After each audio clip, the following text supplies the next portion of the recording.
Hi everyone again. My name is Manoj. I'm from Plotch.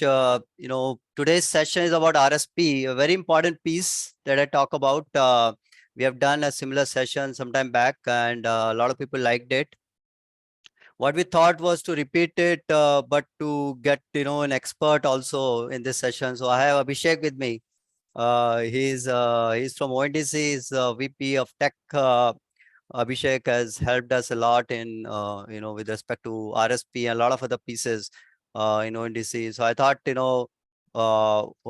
who better not to bring, Abhishek into here and basically ask any questions on RSP, any questions you may have during the session, end of the session, start of the session.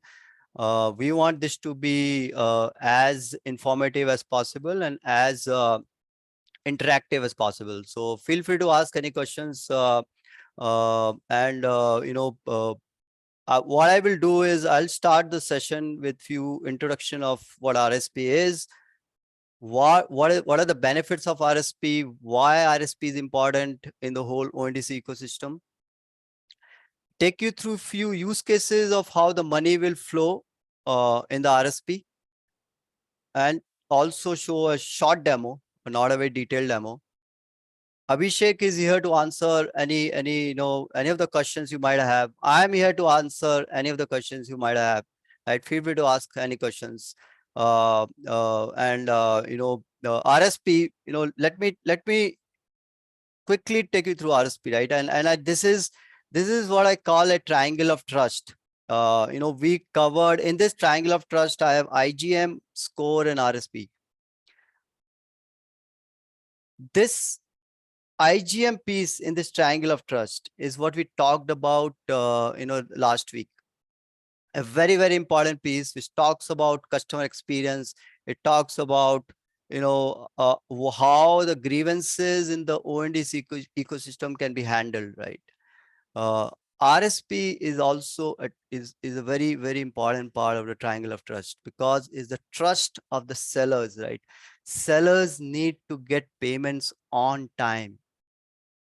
We have seen, we have run, a large marketplace like Craftsilla. One of the biggest score of NPS for a seller, a satisfaction score for seller, came when we gave them money on time, right? So payment of flow of payment from the customer to the seller, fastest you can do, that is going to give you the highest satisfaction for the seller, and build trust for the seller. The sellers will we have more trust, they will put more products, more sellers will come, uh, you know better customer experience, because customers are getting better service and those kind of stuff. So it's a very, very important piece. Ratings is the third piece of this whole triangle of trust. We will cover ratings later part of the in other sessions, not in this session. This session is about RSP, right?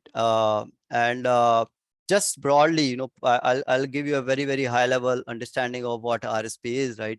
RSP, the full form of RSP is Reconciliation Settlement Protocol, right? It's a RSP is a protocol which ONDC has said that this is the specification, so that the payment from the buyer to the seller can seamlessly flow through APIs, and these are the APIs that you have to use. So this is something ONDC has specified to the dot, that this you have to follow so that the payments can flow. Very, very important piece. I personally feel, this is my only personal belief, that RSP is going to be bigger than UPI. Somehow I feel that this is like a very, very important piece for the whole Indian e-commerce ecosystem, especially in ONDC. And a very, very important piece so that payments can flow seamlessly, right? Just a little bit background about what we are doing in RSP. Just a one slider is that Plotch and IDFC Bank has come together to create an RSP. We are one of the solution providers. We're not the only one. There are others who also provide RSP services. But IDFC Bank and Plotch has come together to basically offer RSP solution, which is what we call as IDFC Plotch RSP. I'll be happy to, after the session, you can ping us for more details about specific about Plotch IDFC RSP. This session is more very general about what RSP is, how the money flows, why it's important, and those kind of stuff. For the folks who probably don't have, a good idea of ONDC, I'll just start with this slide. This is what I present in like almost all the sessions I have, because some folks, because ONDC is still a 1 year to 1.5 year, 2-year-old baby. It's still a lot of people, don't know about ONDC broadly, broad understanding. It's very, very important that you understand what ONDC is before we get into payments in ONDC, right? It is a network. It is not a platform. And that's the first thing that you have to understand. It is a collection of platforms. It is a network. It is not a platform. There is no ONDC.com where you go. There is no ONDC.org where you go and buy and sell, right? It's a two-sided network. One side is, consists of buyer apps. Another side consists of seller apps. The primary responsibility of buyer apps is to bring traffic to the network. The primary responsibility of seller apps is to bring supply to the network, right? And these two, buyer apps and seller apps, talk to each other through ONDC specified APIs. These are the APIs which ONDC has said that you have to, implement, so that buyer apps can talk to seller apps can talk to buyer apps, and therefore create transactions in the network, right? Now, let me give you an example. We have Paytm, Issue, IDFC, Spice Money as buyer apps, which are live right now. These are all live buyer apps. These are subset of what is live. I'm just shown few of them. On the seller app side, you have Magic Pin, Wow, HUL, Idea Masters, right? I, as Manoj, want to buy pizza. I basically open, for example, Paytm app, and I see pizza. The pizza is coming from Pizza Hut close by to me through the seller app, which Pizza Hut has used to enter into the network, right? Which in this case is Magic Pin. For example, these are all examples I'm taking. So I, as Manoj, buy 100 rupees pizza on Paytm. Paytm says this pizza actually has been ordered from Pizza Hut. So it basically communicates through Magic Pin. The order comes to Pizza Hut. Pizza Hut delivers to me my pizza, right? So this is how the chain works. The payment I have paid to Paytm, which is 100 rupees. The Magic Pin pays Pizza Hut 94.46. Now this piece, why this 100 rupees to 94.46 is what I will tell you later, when the money flow in the RSP, how the money flow happens. Then I will tell you. But this is how the transaction happens. And we'll use the same transaction example to show how the money will flow between, from me, Manoj, to Pizza Hut in the whole chain, right? And how RSP is enabling it, right? Any questions before I jump into more detail about RSP? Till now, I've spoken like very broad. Anything you want to add, Abhishek? Anything that I missed? I think this is a very important slide which you have just covered, Manoj. So this is giving a clear picture that ONDC is building a network and not a platform, right?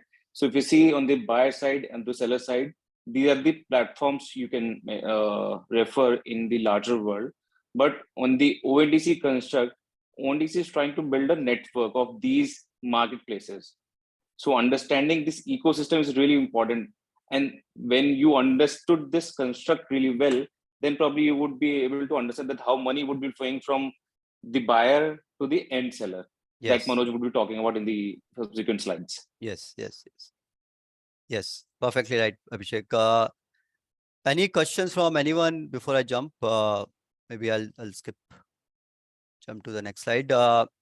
It is going to be mandatory. Sir, I have one question, Manoj. Yeah. Mukesh Gupta from the Tectonic. Actually, we are you can say directly independent seller. Okay. Sir, in that case, for an independent seller, how much amount of commission buyer pay deduct, and will buyer pay also deduct the TDS and TCS, which 1%, which is need to deduct on e-commerce transactions. So, can you please guide on this? Sure, Mukesh. Very excellent And question. one more point, what is the timeline of processing payment from the buyer app and from the seller app? Any Sure. specific timeline the government had fixed? Sure. No, excellent questions. I think to the dot, very important question for any seller. When the money will come, how much money will come. So two important question for a seller. Kitna aega? How much money will come to me, and when it will come. So these two questions I will answer. Just give me like 5 more minutes before I get to these two answers of these two questions. Mukesh, in this slide, what I want to highlight is that it is going to be mandatory for all the buyer apps and all the seller apps to use, use RSP. Today, it is not, but it's going to be mandatory. And therefore, one of the requirements that, for a buyer app and seller app is that to have a nodal account, a lot of banks, I think there are 4-5 banks who provide nodal bank accounts right now.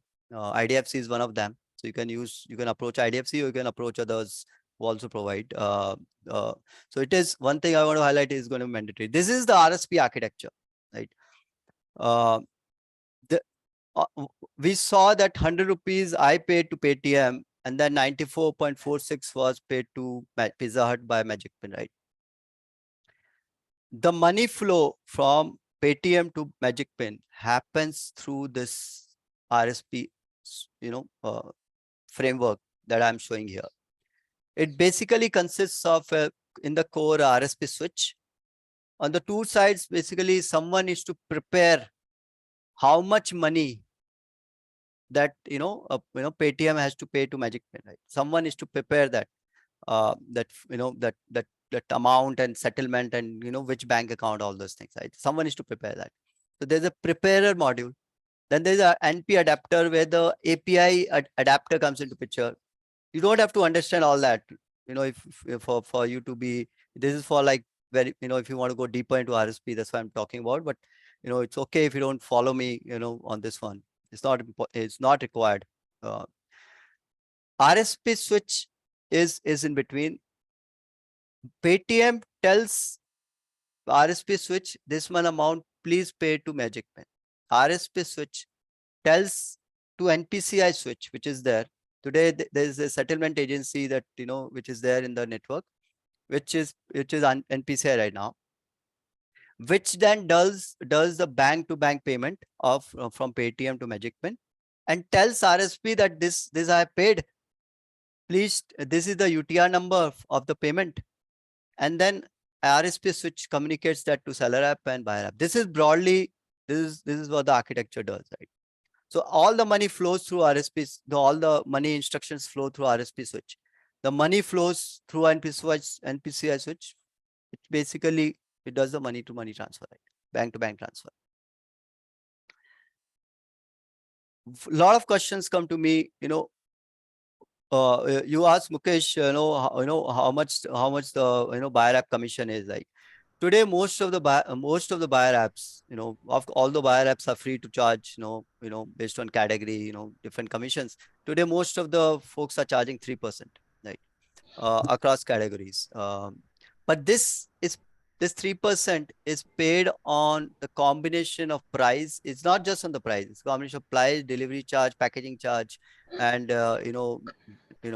miscellaneous charge and taxes, right?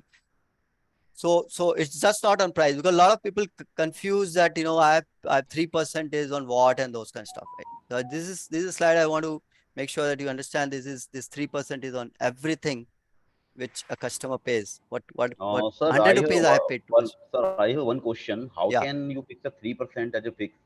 Because some product like a mobile phone of costing rupees 30,000, which there comes in a very small box, and the cost of delivery and the packing is very high, and it is cost 30,000, 40,000, or even up to 1 lakh. Another side, if I sell an you can say 10 kg of atta, which a delivery cost is higher, is may higher than the mobile phone cost, and it's costing just a 500 rupees. So in that case, the buyer apps get rupees 15 by the your calculation is 30% on that a phone of which costing around you can say average costing around 20,000. So it is costing around you can say 600. So how can 3% is the same for all type of products? It should be like product wise, or it should be vary Yes. from the product to product. No, it is, you are right, completely right. The buyer app commission has to take category and the business model like B2B, B2C into consideration. What I'm Yeah. saying is, as of today, the network has started with 3%. So what I'm seeing is what I'm telling you. It's Mhm. not that that all the buyer apps are free to charge whatever. I think that they're free to charge whatever commission they want to charge. As of today, all the buyer apps are using 3%. From what I know, it may be Okay. that it may be different, but what I know is all the 3%. Now it may change. You're right. Fashion may be higher. Some other categories may be lower. B2B may be lower. B2C, may be higher. All that combinations will come. What I'm telling you is as of now, and 3% is what I have taken as an example commission also Okay. for the Fine. money flow. Fine. Yeah. Okay. Let me just add a couple of things here. And So, okay. Mukesh, we started the network with the grocery, right? Where the product grocery and the F&B business, where the product value is on the lower side, right? The product which you are talking about on the high value items, right? So Actually, we when are we also enable in electronics or the in fashion, grocery. Actually, currently we are dealing in a grocery, but soon we are also entering the field of electronics also. Hello.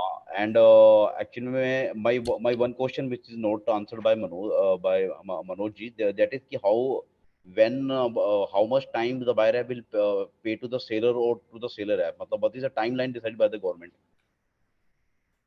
मतलब so it's there is no timeline decided by the government. So if you see the transition level contract, which Manoj may cover in the subsequent slide, so the terms and conditions are being agreed by both the parties, the seller and the buyer, that this is the time by when the settlement would be complete from money which is being received from the customer and to be paid to the end seller, right? So there is no government mandate that you'll have to settle all these funds in a T+1 fashion or T+2 fashion.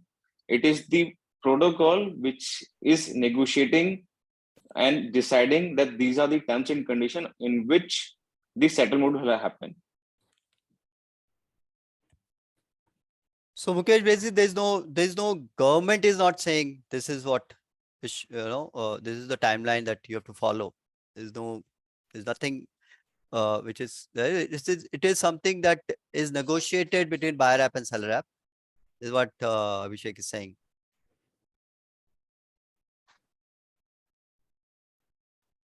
So I'll come to the next slide, which will Mukesh, you had questions about TDS and TCS, right?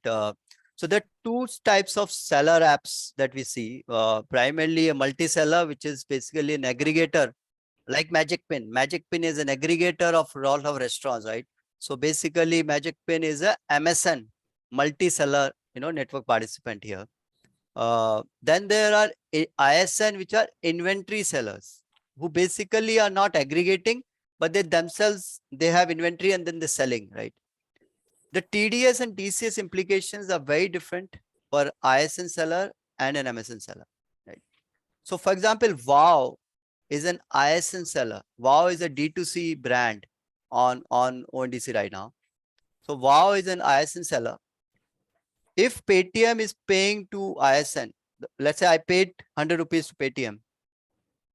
3 rupees, 3% is what I said, right? 3% is something that is the buyer app fee.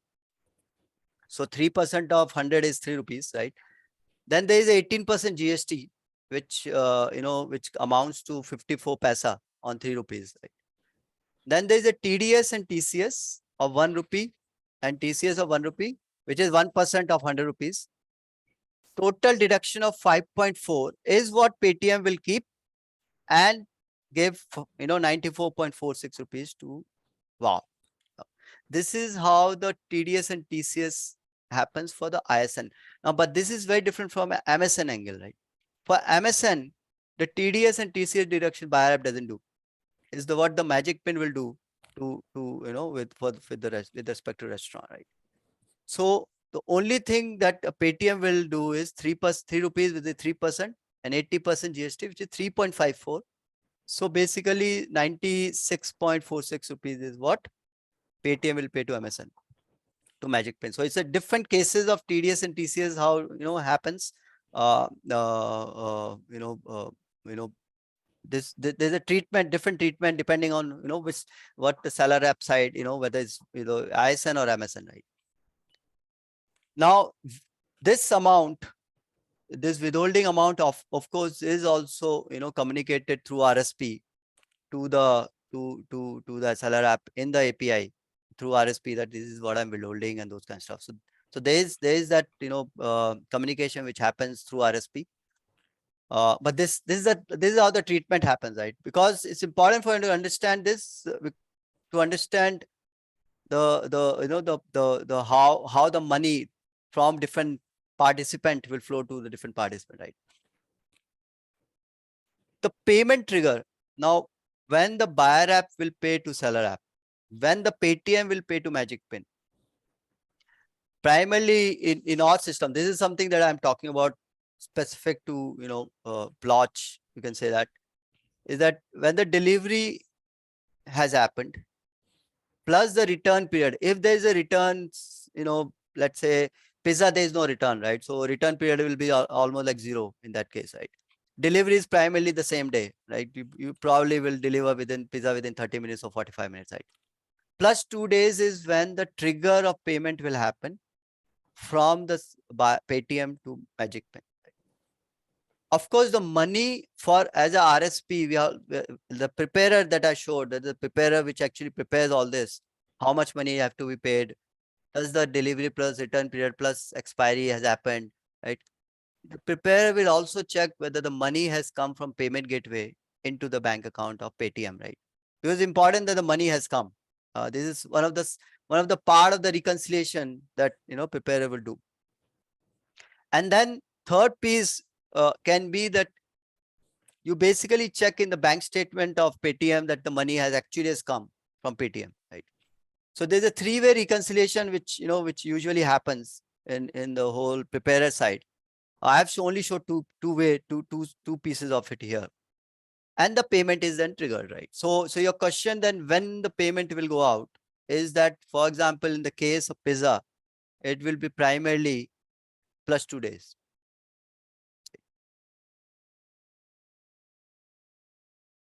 And this is basically the very detailed diagram of how the money flows, right? It is to basically understand the whole RSP concept in very detail, right? I'm taking the same example of Paytm. I paying Paytm 100 rupees, right? And then, you know, Magic Pin paying 94.46 to Pizza Hut, right? The RSP, as I said, that Paytm will deduct 3.54 rupees because the seller app is a Magic Pin. It is an aggregator. So TDS, I don't have to do. The Magic Pin will do the TDS and TCS deduction for the seller. So I will only deduct 3.54 rupees and pay 96.46 to Magic Pin. So this 96.46 rupees is what RSP will enable it to flow from Paytm to Magic Pin, right? So what happens is that Paytm will, through APIs, will tell RSP, please pay 96.46 rupees to Magic Pin. RSP will take that instruction, give it to NPCI that please pay 96.46 rupees from the nodal account of Paytm, which in this case, all these examples, not actuals, in this case can be IDFC Bank, which Paytm is using as a nodal bank. And let's say DBS Bank is a nodal account of Magic Pin. So NPCI will take this 96.46 rupees from IDFC Bank and put it in DBS Bank, right?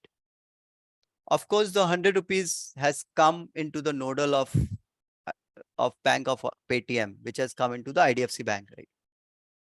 Now 3.54 rupees, Paytm will withdraw as their commission and put there in, let's say their current bank account is Axis Bank. They will withdraw that in the Axis Bank account. And let's say 2 rupees is the commission for Magic Pin, right? So Magic Pin will take 2 rupees out of 96.46 and basically pay 94.46 to Pizza Hut. Right? This is how the money flows. I have taken examples of multiple banks, not same bank. So it can be IDFC Bank on one side, DBS Bank on another side. Your current bank can be different from a nodal bank, right? Where you basically withdraw your commissions, right? All that all that can be very, different. This is a multi-bank, bank neutral network. So you can choose, any of the 4-5 banks which basically currently are integrated with MPCI, right? Any questions around this? If you understood this, you probably have understood most of the RSPPs that I've talked about till now. I think there's a few questions in the chat. Just take.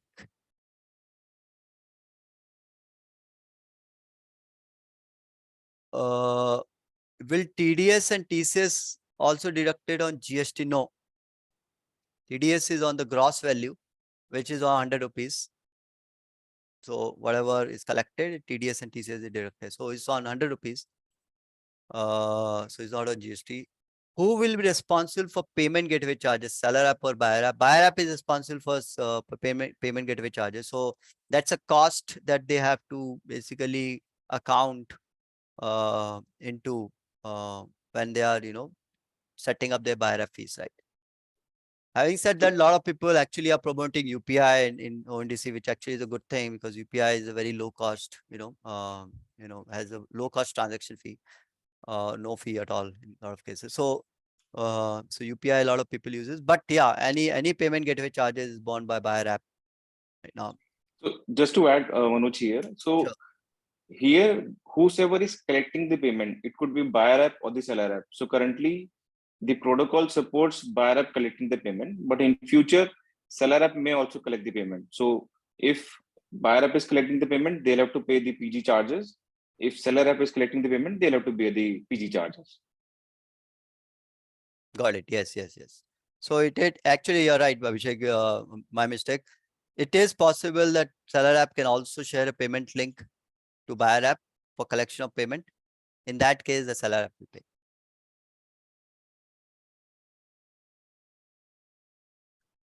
I have one more question here.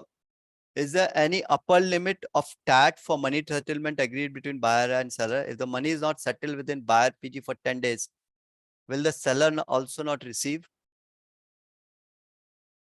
Well, as part of the reconciliation, the preparer will not prepare the settlement unless the money has come from payment gateway. I mean, it is part of the reconciliation. Now, how will that work out where payment gateway has not paid and the seller is also not getting paid is something that I think buyer app will have to decide in that case. That's my understanding, that whether they should fund the nodal with their money and then let the payment go and let's wait for the PG to come in, or they fight with PG and somehow whenever the money comes, give it to the seller. These are primarily practical challenges. We also faced it in Craftseller, that money has not come in, seller is saying I please pay, then we had to basically pay in some ways to practically these challenges come, right? So I frankly, there's a practical answer that I have, but as per what I know, prepare will stop the payment till the money has not come from PG. So let me just add another tangent to this, Manoj. So Sure. Vishwanath, there may be a scenario wherein the PG is not settling the fund with the buyer app, or let's take the example where the buyer app is actually collecting the payment, right? And the acquiring, they have not received the confirmation from the acquiring bank, and hence there is a delay in settling the funds. But if the transaction level contract says that the money has to be settled with the seller in 5 days, then it is the responsibility of the buyer app to settle the funds. So they'll have to fuel the fund from their account and settle. And in parallel, they can have a discussion with the payment gateways to check out where the payment is stuck and by when this would be released from the acquiring bank. Understood. Hi, Vishwanath here. So in that case, then the RSP equation where we are saying the three-way reconciliation, right, where we will be waiting for the money to come from the payment gateway will not hold true, right? If the contract says that I have to settle in 5 days, I have to settle in 5 days. I can't wait Correct. for the PG to come. So you cannot, because RSP is the Manoj mentioned about the prepare function, right, which is triggering the payment which needs to be settled by the RSP. So preparer has to build basically build those transactions, and those are required to be settled. From where the money would be flown, that is a call which buyer has to take. Right. So then it's between buyer and SPG, right? Yes. The seller will get the money, whatever. Yes. Yes. Understood. Thank you. No problem. Great. Next question is, will the TDS and TCS be deposited by buyer app to on behalf of the seller app? Of the seller, it's basically TDS and TCS will be deducted and deposited on behalf of seller app and not seller in this case. So Paytm will deduct TDS and TCS for Magic Pin and will deposit for Magic Pin. Right? That's how it will work. Will IDFC Plotch RSP will deduct some charges on order basis? So as an RSP, when I come as an RSP, we have certain transaction charges that we will, as part of a commercial contract, that we will actually deduct, but it is the seller will get whatever the money was promised to the seller and the seller app, right? So there's no impact on that part. It's just how we build as a commercially, how we build to buyer app and seller app is not part of the RSP framework or RSP contract, right? That's between the RSP and the buyer app and seller app, right? Will it reflect in income tax? Yeah, I think Abhishek, you replied yes, it will reflect. If PG has held money due to risk factor, then to buyer will have to settle money. I think Abhishek just answered yes, you will have to settle it because this is your obligation to the seller. So you will have to somehow fund the nodal account with your own money and get it going. I have 3 questions. So first one is Sure. where can like I read up more on like the technical protocol, etc.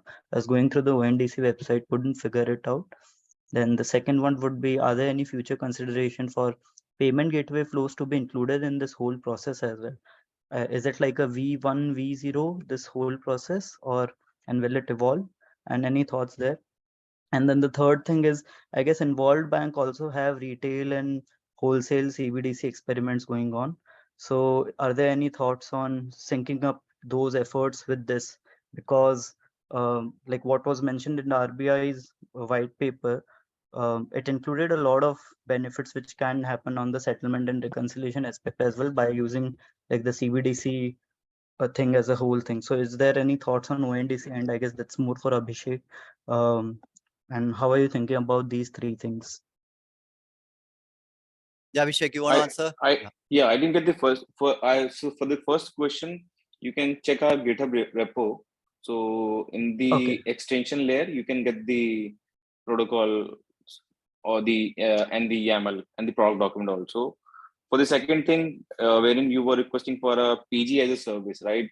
So currently, this is not in pipeline that we are actually offering a payment gateway as a service over the network, right? So what we normally see to enable the payment gateway, right? You need to do a lot of compliance. You'll have to actually adhere to a lot of compliance requirement, right? So that cannot be done on the fly, wherein you are actually going to the registry looking for a payment gateway and using for a one transaction. So that is not possible for now. Maybe we are actually still exploring this possibility. And the CBDC thing, which I'm not sure of. So probably you can drop us an email. We will check and come back to you on that. Okay, thanks. Great. Any other question anyone has? Quick question, Vishwanath here again. So RSP is not a network participant, right? It's just a RSP is not TSP. a technical participant, but RSP is a impaneled agency over the network, right? So it is a certified participants providing a niche set of services over the network. So we have defined a set of protocol, and those would be validated and verified by ONDC if someone implements those APIs like Manoj did. So we have verified those against the protocol compliance. Got it. And RSP can be used by both seller apps and buyer apps, right? Yes. All right. Thank you. It is going to be a mandatory requirement because currently what you see over the network people are using different methods because there is no formal construct available. So if you see, Manoj has started his conversation from the requirement of the RSP. So RSP is a very important aspect in the overall network, along with the IGM in this core. So currently sorry, Manoj, I'm taking a little more time on this. No, go ahead. This is important, very important. Right. So if you see that people are using different methods to settle the funds over the protocol, they are using different dashboards, different Google Sheets. There are delays. We are getting a regular calls from the participants that money is not being settled. So our intent with the RSP is to enable a seamless settlement over the network and a defined method of settlement, right? So everyone would be using a same set of protocol, which would be enabling the end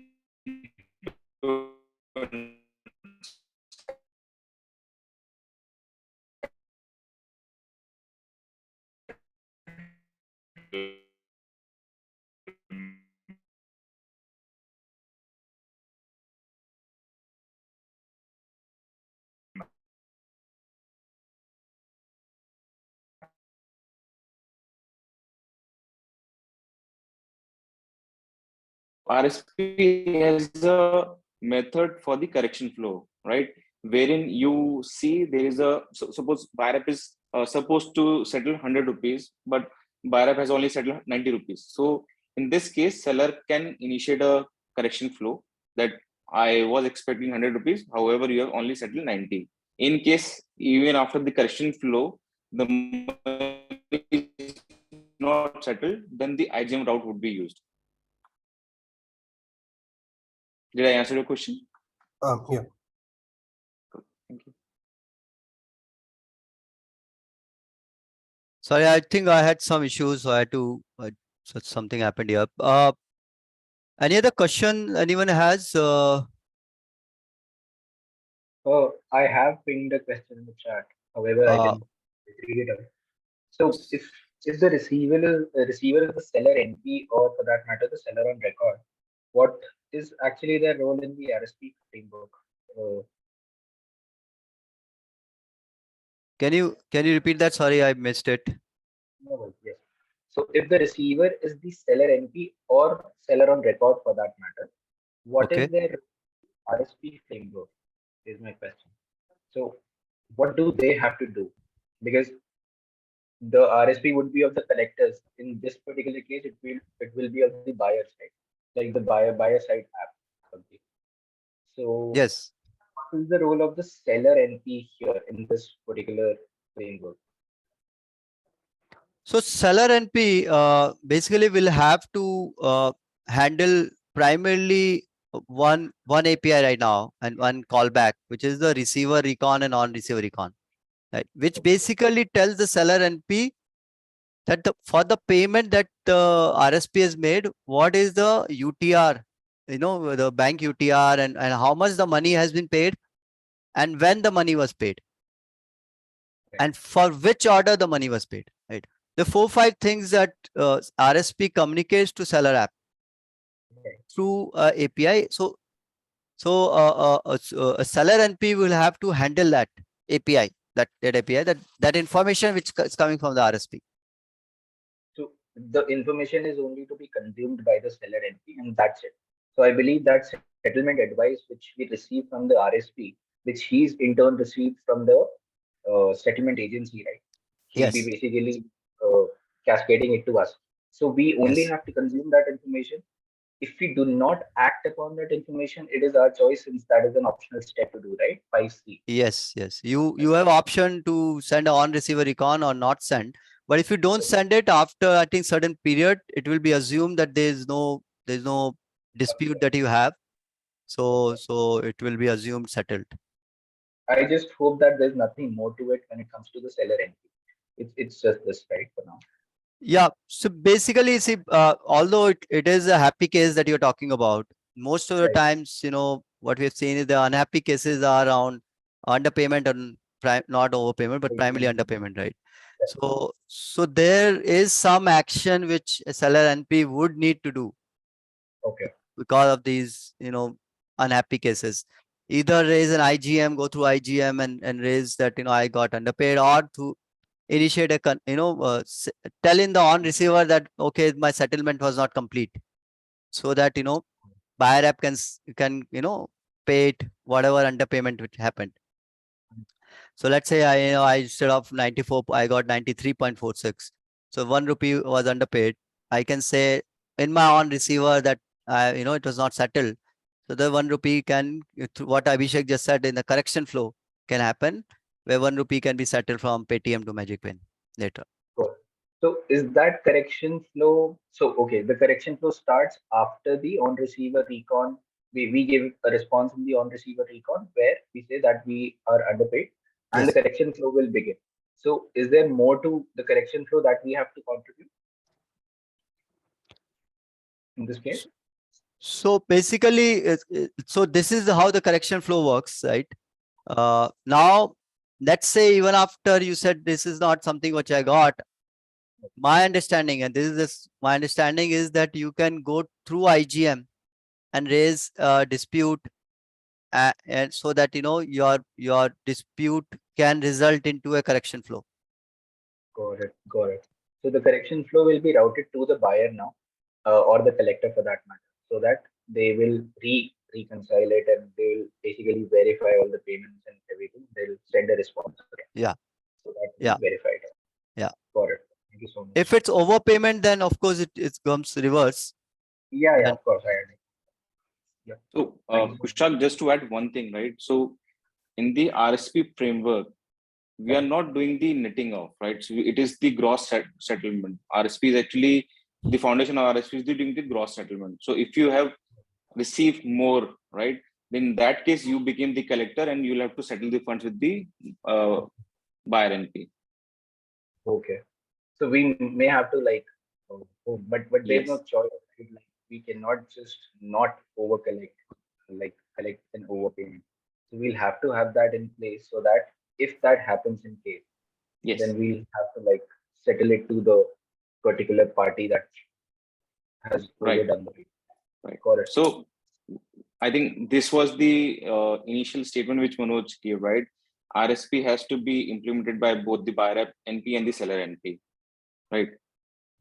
Because we are doing the netting off, we are not doing the gross settlement, wherein, sorry, we are not netting off, we are doing the gross settlement, wherein yes.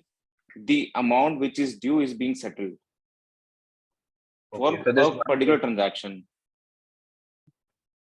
got it, got it. So this edge case applies to the seller NP where the RSP from the seller NP comes into it. Yes. Got it. Sure. Understood. Thank you so much. Yeah, hi. Am I audible? Yes, you are now. Yes. Okay. I missed the initial part. Just what I am understanding is, this is just a reconciliation platform, right? Which will help seller and buyer in reconciling the settlements part. And this is not facilitating a window through which buyer and seller can do a settlement.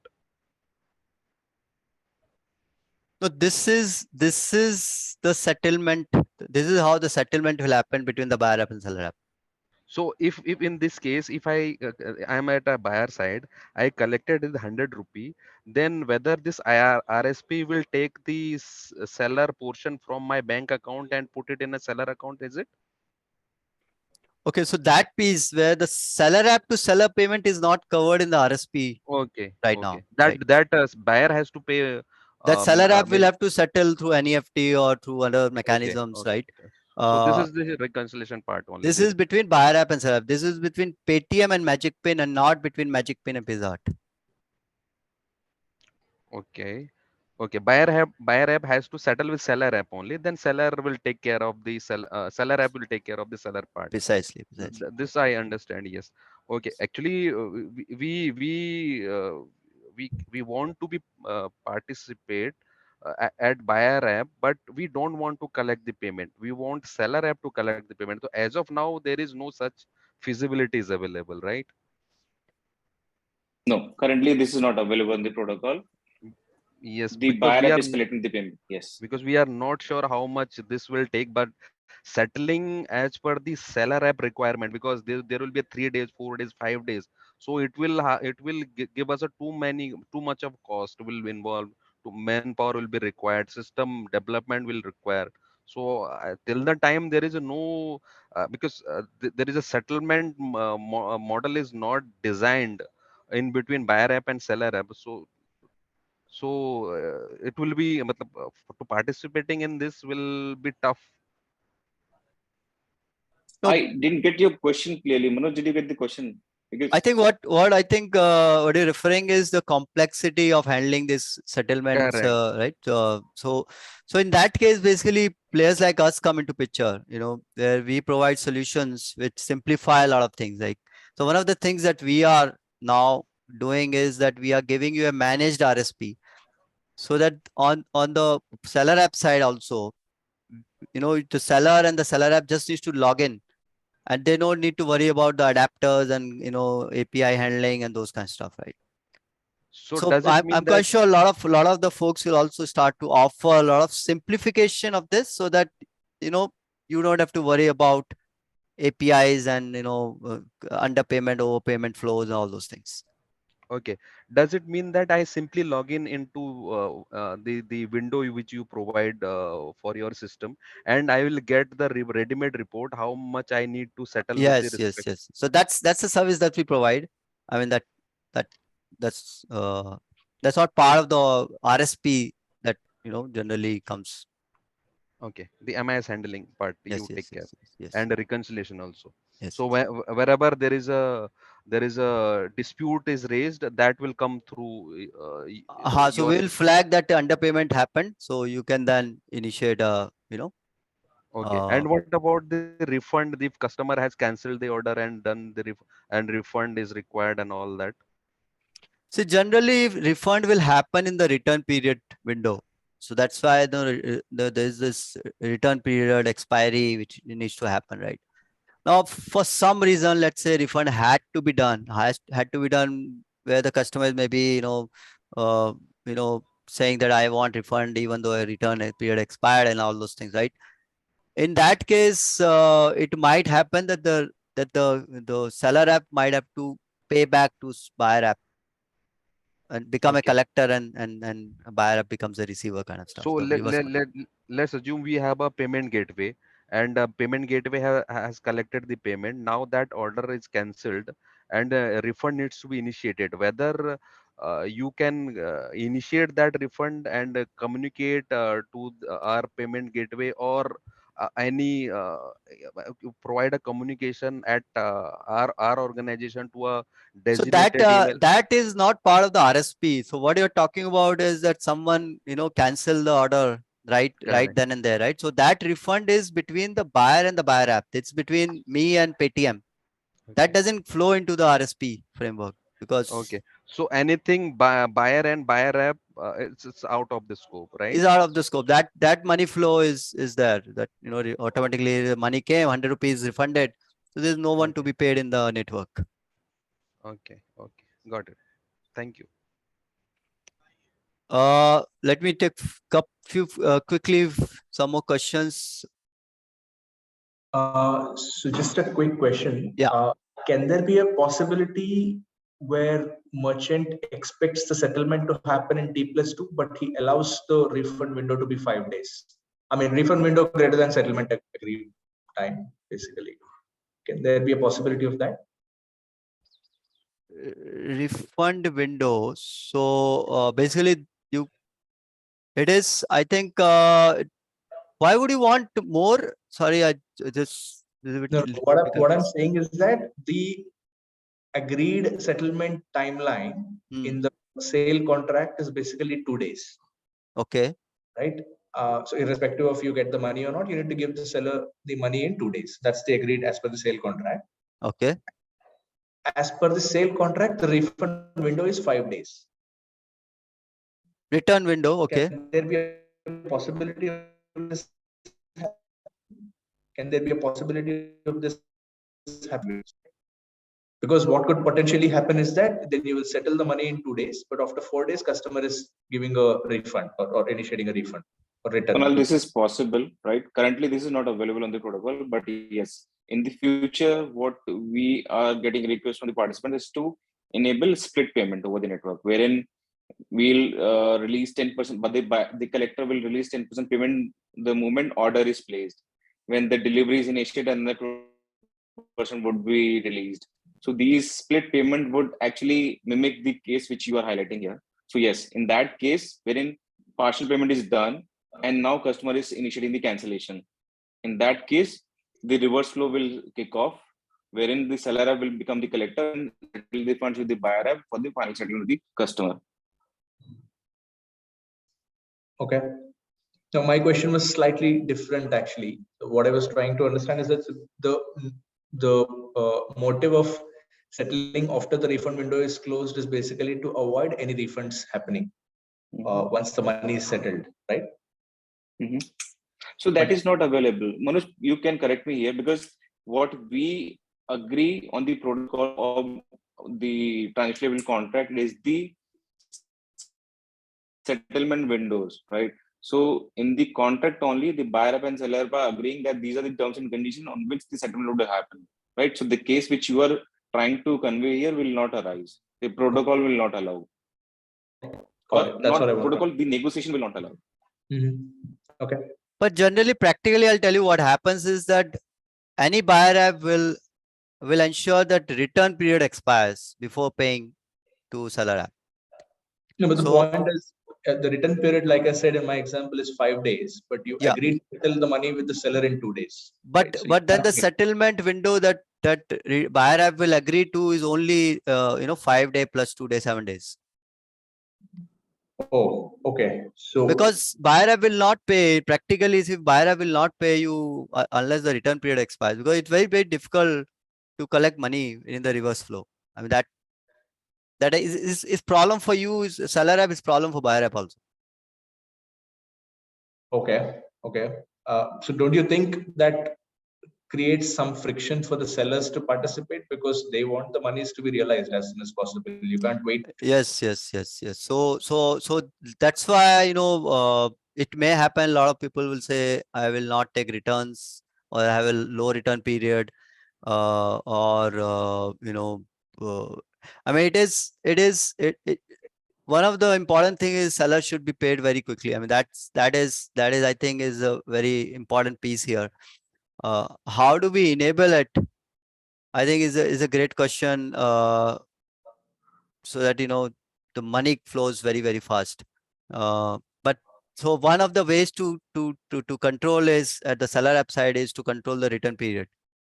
But of course, it also creates a problem for the customer, that sometimes customer needs a longer time to decide whether to return or not.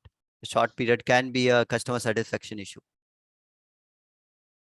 Or the other way could be, maybe I'm just thinking loud, is probably just normalize the returns just like any e-commerce doing today, right? Just settle the funds with the seller, and if a return comes, then it gets returned in the reverse direction. Which is what Abhishek was saying, it is possible. Yeah. This is what is there, so that the return flow and if can we happen. normalize that, then we should not be waiting for a return period to be closed to settle. Kunal, this is what I was trying to highlight, right? We are not doing the netting, we are doing the gross settlement. Yes. Agreed. Yeah, Kunal this side. Okay, thank you. No problem.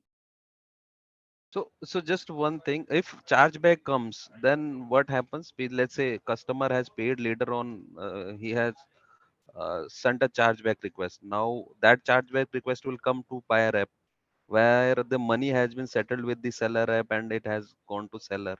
In that case also, it will fall, The because classic now IGM, I can think of an IGM flow here, where the buyer app magic Paytm will say, hey, I got a chargeback for you. Please, create a correction flow for this, because I paid. I had to refund the customer because of bad product. no, the first of the thing that delivery of proof of delivery to be provided by the seller, because this thing has been delivered to the because now you are the channel as a reconciliation for the doing the that can happen reconciliation. through IGM. So PODs can flow from buyer app to seller app through a document. There is a document link in the IGM, which where the document can be transferred from the seller app to buyer app to buyer. Okay. Ultimately, buyer has to have to present that all the related document to win back. To the PG, right? So that the proof of delivery, so the chargeback Correct. is, Correct. yeah. So that Or in, that can go through IGM. RSP doesn't have that flow. okay. So that's why IGM and RSP are very in score. These are very important pieces that ONDC is building. So all these dots can be connected.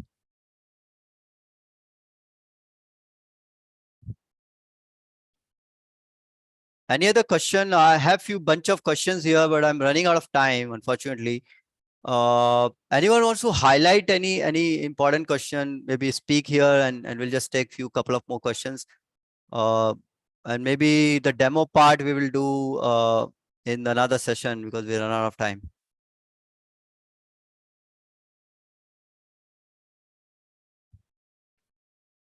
So I'll take few questions here. Who is responsible to settle logistics partner, RSP or seller app or seller? See, basically the logistics contract as of today is between seller app and the logistics partner if it's off network, right? So that settlement is between the seller app and the logistics partner. That has nothing to do with the buyer app, right? Now RSP may also Abhishek, I mean, this is my understanding, RSP may also come into picture for settlement between the seller app and the logistics partner, which is there on the on network, right? Correct. So on network, if you have used, then that settlement again the RSP will come into picture. I hope that I was able to answer that question. If possible, please tell how MSNs are going to onboard the sellers on ONDC network. This session is about RSP, so this how to onboard the sellers on MSN network. I'll probably skip that question right now, just to keep the relevancy here. Will this recording be shared? I'll share the recording. Don't worry about it. So you can share with your colleagues or watch it later also. When an overpayment is done, does the seller NP, who's the collector, reverse? I think this question has been answered. Are there any some marketing tools available for sellers? I think just keep the relevancy here. I'll skip that question. I think we have answered most of the question. Can you please quote some examples of overpayment scenarios? I think we just talked about the overpayment scenarios. Sorry, underpayment. The overpayment is when the chargeback happens, so payment has gone, the money has to flow back. So all this, I think we have charges. What are the charges of RSP?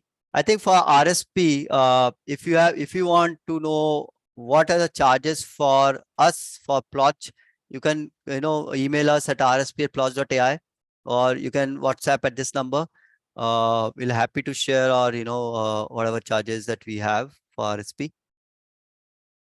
Anything you want to add, Abhishek? Unfortunately, I think we have run out of time. 6 o'clock already.